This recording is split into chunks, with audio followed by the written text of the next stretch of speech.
Well, hello and welcome back, and thank you for coming back. Well, you've guessed it, today we're in downtown Kato, Paphos, and we're going to take you for a little walk, but before we do, I'd like to introduce you to the most beautiful woman in the world, Miss Ochin Gracilia Lovers. Hello everybody! How nice to see you again and again. And again. Right, so the point we are at is, well, I call it the Penguins Restaurant. How do you say it, Lovoo? Penguin. What? Penguin.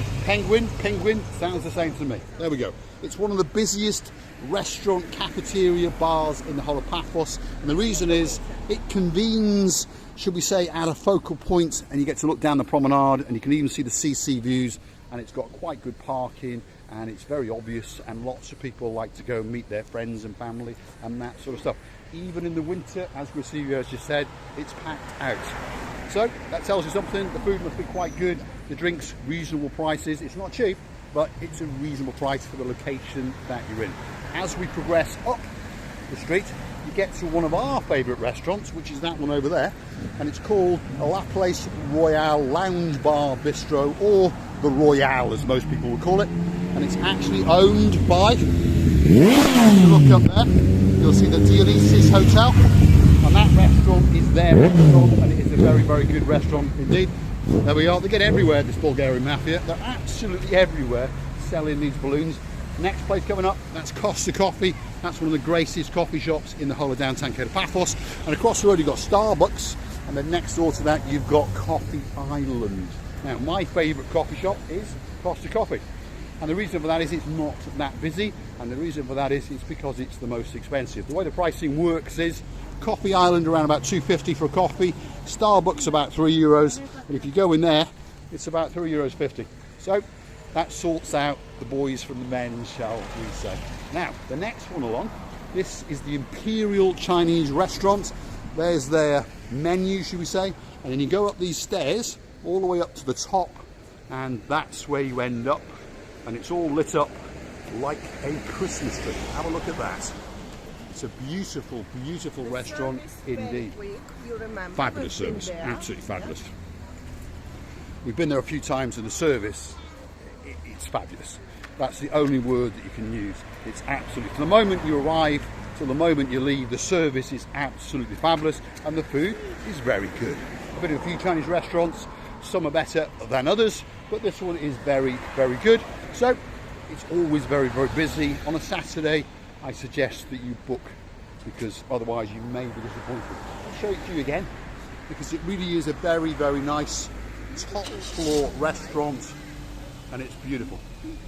And it's beautiful. It is beautiful. It is beautiful inside. Yeah, it's a great restaurant. We were there. It's very comfortable. Yeah, it is. And very nice, tasty food.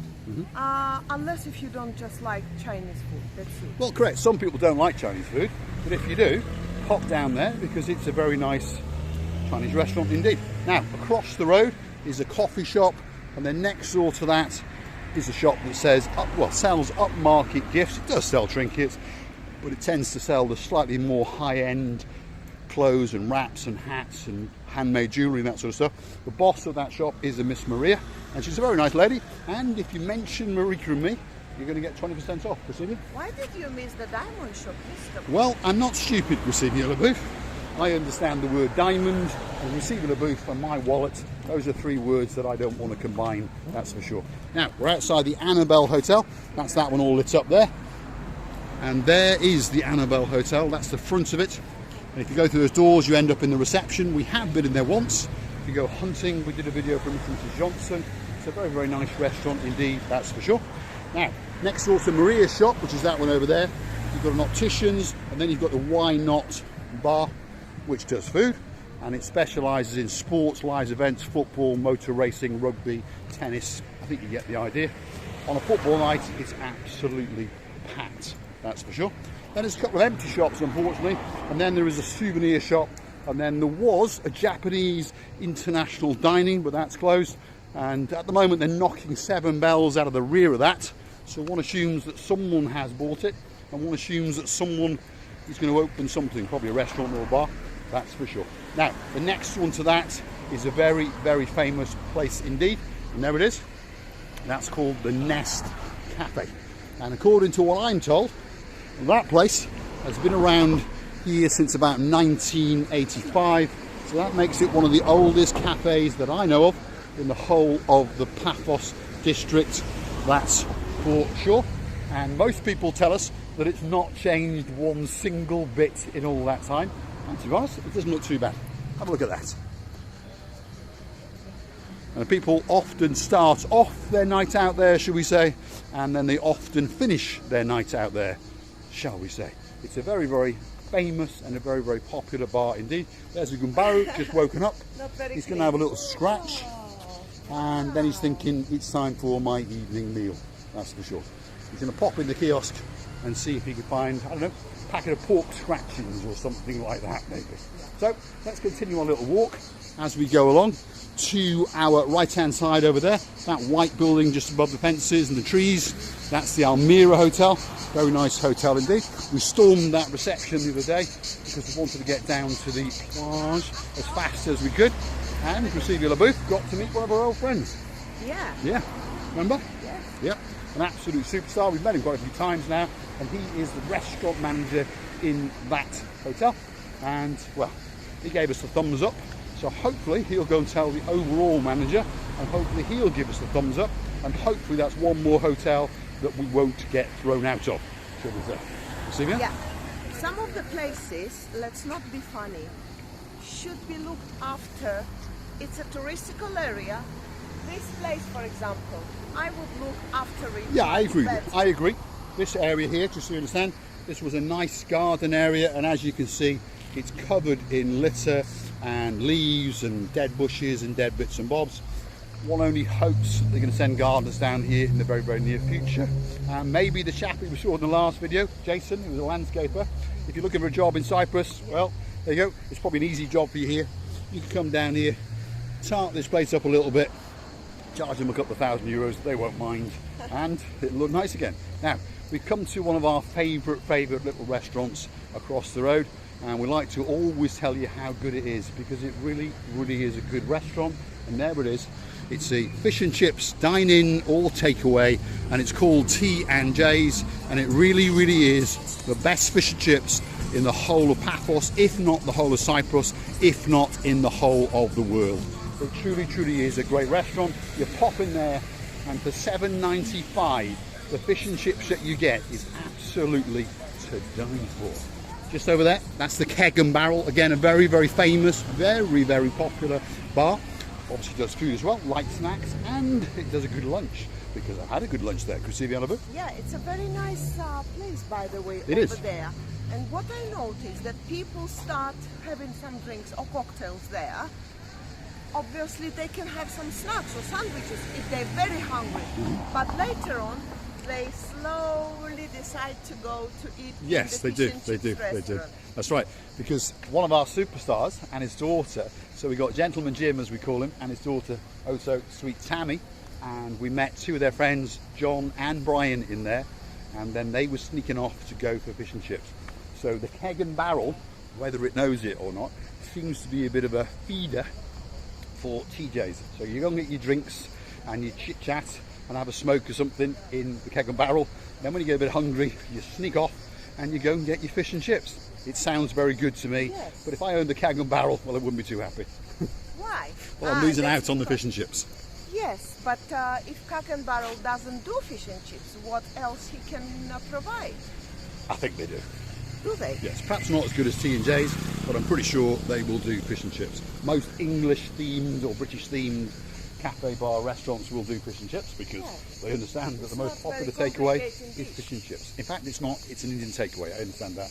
But I'm a traditionalist, I would always go for the fish and chips and a can of Coke. By the way, what is this?